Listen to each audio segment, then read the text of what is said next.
Follow dia. Juga tu masuk follow lagi. Allahu Akbar. Dia meruntul dia. Dia ikut tepi pun ni. Kita ada. Sebut dia hantar. Kalau tak. Nyanyi.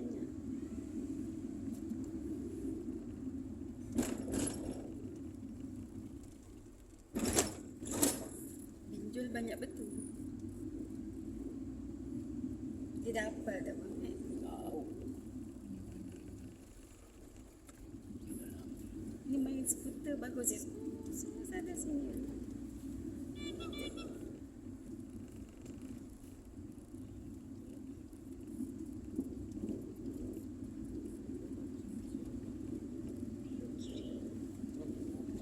Belok kiri.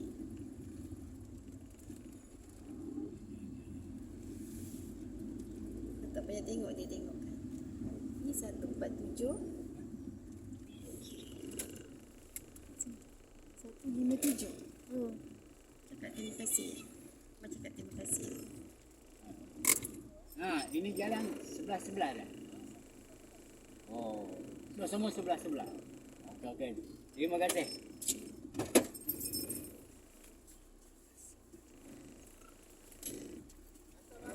Orang tak ada. Taruh luar. Itu kan. Ada makan lah tak anjing. Ha? Anjing tak ada anjing. Ada makanan apa cakap?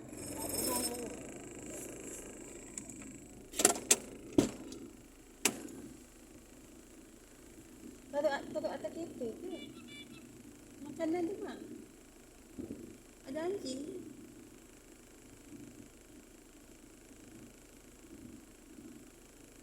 Tapi Melayu kan. Takut anjing kat luar. Taruh atas kereta tak boleh? Ya Allah. Ih. Taruh atas kereta.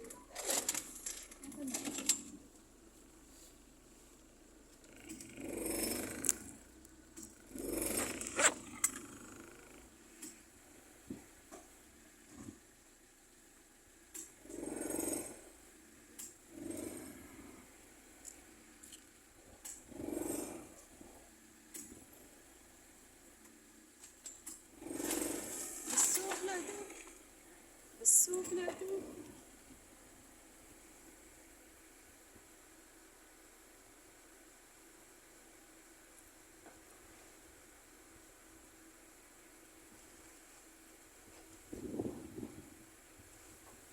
Bang, makanan tu taruh atas kereta tak boleh?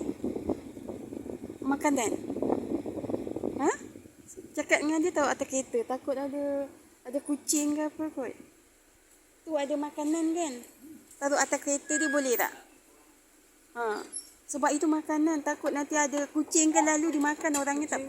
Anjing tak ada. Ini burung saja. Oh, burung. Ikat bang.